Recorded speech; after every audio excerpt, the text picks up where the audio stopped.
Volume 47 اخلاق اہل البیت علیہم السلام۔ اعوذ باللہ من الشیطان الرجیم۔ بسم اللہ الرحمن الرحیم۔ الحمدللہ رب العالمین، والصلاة والسلام علی سید الانبیاء والمرسلین وعلی آلہ الطیبین الطاہرین۔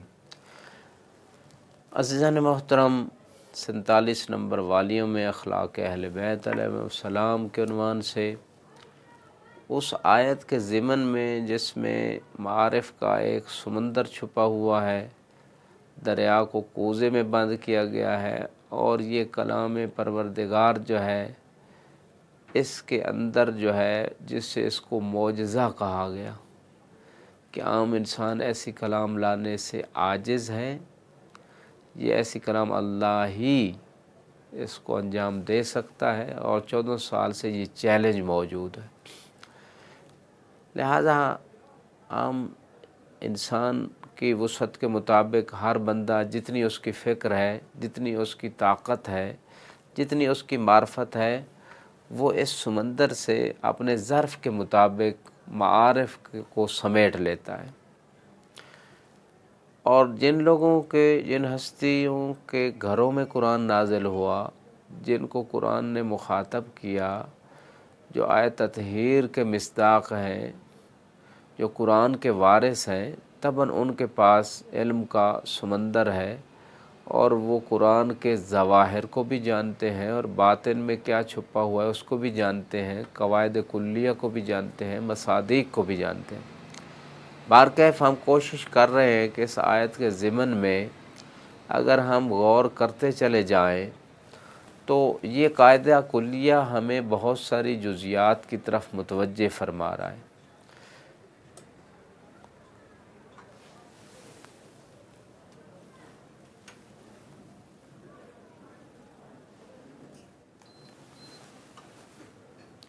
لہٰذا اس قاعدہ کلیہ کے اعتبار سے اگر ہم سوچیں تو ہماری ڈیلی لائف میں بہت سارے ایسے موارد آتے ہیں کہ جن موارد میں ہم اس آیت کو سامنے رکھ کے اپنی اور سوسائٹی اور اپنی فیملی اور اپنی آئندہ نسلوں کی لائف کے اندر سکون اور کامیابیاں دنیا و آخرت کے اعتبار سے لا سکتے ہیں، اور اگر ہم نے ایسے موارد اور مواقع کو ضائع کیا، توجہ نہ دی، تو یقیناً ہماری زندگیوں میں پریشانی آئے گی۔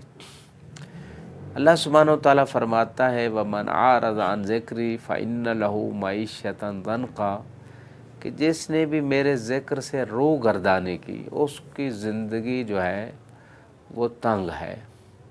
لہٰذا ہم دیکھتے ہیں کہ رسول اسلام سے جن ہستیوں نے استفادہ کیا ان کی زندگیوں میں سکون تھا، اگرچہ مالی اعتبار سے کوئی خاص ان کے پاس نہیں تھا، ابو ذر سلمان جیسے لوگ، لیکن ان کی زندگیوں میں عجیب کامیابیاں، عجیب اطمینان خدا نے عطا کیا تھا۔ اور اس کے بالعکس جن لوگوں نے رسول اسلام سے روگردانی کی، یا قرآن سے یا ائمہ سے سلام اللہ علیہم اجمعین، تو وہ نہ صرف وہ افراد دنیا و آخرت کے اعتبار سے پریشان ہوئے، بلکہ وہ قومیں، وہ گروہ، وہ لوگ گمراہ در گمراہ ہوتے چلے گئے، پریشانیوں میں مبتلا ہوتے چلے گئے، ان کی نسلیں بھی ان پریشانیوں سے نہ نکل سکیں۔ لہٰذا اس مقام پہ ہم غور کرتے چلے جائیں کہ کون کون سے ایسے موارد ہیں کہ جن موارد کو دیکھ کر انسان اپنی زندگی کو کامیابیوں اور کامرانیوں کی طرف لے جا سکتا ہے۔ میں بات کر رہا تھا امر بالمعروف و نہی عن المنکر کی، نیکیوں کی طرف بلانا، برائیوں سے روکنا، یہ بھی خدا کا ایک ذکر ہے اور خدا کی ایک طاعت ہے، اور یہ وہ واجب ہے جو 24 گھنٹے میں ہر لحظہ واجب ہے۔ جب بھی مورد مہیا ہو، جب بھی موضوع متحقق ہو جائے، انسان کے اوپر واجب ہو جاتا ہے نیکی کی طرف بلانا، برائی سے روکنا۔ البتہ اس کی شرائط ہے کہ پہلے آپ دل سے اس چیز کو برا سمجھیں اور کچھ ایسا اظہار ہو آپ کے چہرے پہ کہ سامنے کی طرف جو ہے وہ سمجھ کے اپنی برائی سے روک جائے اور نیکی کی طرف آ جائے۔ یہ پہلا مرحلہ ہے۔ اسلام بھی سٹیپ بائی سٹیپ چیزوں کی اصلاح کا حکم دیتا ہے۔ یکدم جو لوگ جن کے ہاتھ میں کچھ اگر آ جائے فوراً حدود کو جاری کر دیتے ہیں، یہ آخری مرحلہ ہوتا ہے حد جاری کرنے کا۔ پہلا مرحلہ یہ ہے اسلام نے بتایا۔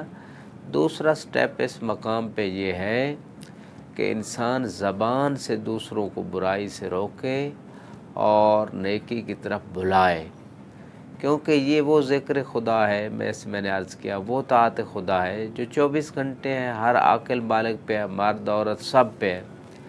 تو لہٰذا اس اہم ترین امپارٹنٹ ترین جو ہے مرحلے میں، اس واجب میں اگر انسان کوتاہی کرے گا تو طبعاً ہماری معاشرتی، اجتماعی، انفرادی زندگیوں میں پریشانیاں آئیں گی اور اس میں سکون اور کامیابیاں ختم ہونا شروع ہو جائے گی۔ اور اس کے بالعکس ہے، یعنی ہم دیکھتے ہیں معاشرے میں کیا ہوتا ہے۔ ایک سوسائٹی کہاں سے بنتی ہے؟ گھر سے بنتی ہے۔ گھر میں سربراہ کون ہے؟ ماں باپ ہیں۔ ماں باپ اگر خود خدا کی طاعت و ذکر سے نکلے ہوئے ہیں تب ان کی اولاد پہ بھی اس چیز کا اثر ہوگا، غالباً ایسا ہوتا ہے۔ تو اس کا مطلب ہے ایک معاشرے کی ایک اکائی، ایک جز، ایک حصہ وہ پریشانی کی طرف چلا گیا، وہ دنیا آخرت کی زندگی میں ناکامی کی طرف چلا گیا۔ اور اگر اس کے بالعکس ہو تو طبعاً معاشرہ جو ہے وہ صالح اور کامیاب راہوں پہ چل پڑے گا۔ تو لہٰذا اس مورد پہ بہت سارے لوگ جو ہے وہ تسامح کرتے ہیں اور اپنے ان واجبات کو ادا نہیں کرتے۔ مثال کے طور پہ اگر ایک شخص نے سڑک کے اوپر کسی ایسے معاشرے میں جہاں احتمال عقلائی ہے کہ اثر ہوگا، کسی ایسے منظر کو دیکھا کہ جس سے دوسرے لوگ بھی گمراہ ہو گئے، اگر اس کو نہ روکا گیا تو دوسرے لوگ بھی اس بلا میں گرفتار ہو جائیں گے۔ اگر اس شخص کو نہ سمجھایا گیا، مثلا کسی نے بے پردگی کا مظاہرہ کیا ہوا ہے، تو طبعاً اس سے دوسرے لوگوں کے اوپر بھی اثر پڑے گا، اس گناہ کو عادی سمجھ لیا جائے گا۔ تو جب ایسا ہوگا تو معاشرے میں پریشانیوں کے دروازے کھلتے چلے جائیں گے، ناکامیوں کے دروازے، کیونکہ خدا نے کنیکٹ کیا، جیسے میں نے کہا خدا نے اپنی اطاعت اور اپنی بندگی کے ساتھ کامیابیوں کو ربط دے دیا ہے، جوڑ دیا ہے۔ تو جب خدا نے تقوی اور ان چیزوں میں کامیابیاں رکھی ہیں تو جو ہی خدا کی طاعت اور ذکر سے لوگ پھرتے ہیں، دور ہوتے ہیں، تو ناکامیوں کے دروازے، پریشانیوں کے کھلنے شروع ہو جاتے ہیں، رزق سے برکت اٹھا لی جاتی ہے اور بہت سارے مسائل کریٹ ہو جاتے ہیں، بیماریاں، نئی سے نئی بیماریاں جنم لیتی ہیں گناہوں کی کثرت کی وجہ سے۔ روایات اور دعاؤں میں یہ چیز اس کی طرف اشارہ کیا گیا۔ لہٰذا ہمیں ان باتوں کی طرف غور کر کے ایسی زندگی گزارنی ہے جیسے ہم ایک امتحانی سینٹر میں بیٹھے ہوں، ایسے روم میں کہ ہمیں ایک خاص پیریڈ دیا گیا ہو کہ یہ پیپر آپ نے سالو کرنا ہے 2، 2.5، 3 گھنٹے میں، اور اسی پیریڈ میں ہم تمام کویسچنز دقت سے پوری کوشش سے حل کرتے ہیں تاکہ ہم بہترین نتائج دکھا سکیں۔ اسی طرح ہمیں آخرت کی زندگی کے لیے جو ہمیں یہ دنیا میں ایز اے پیپر ورک تھوڑا ٹائم دیا گیا، اس میں بھی ہم نے دقت سے بھرپور کام کرنا ہے، لوگوں کو نیکی کی طرف بلانا ہے، برائی سے روکنا ہے، تاکہ اس کام میں ہم اپنی آخرت بھی سنوار سکیں، زیادہ سے زیادہ خدا کی بارگاہ کا قرب حاصل کر سکیں اور دنیا کے لیے بھی خیر کے دروازے کھول دیں۔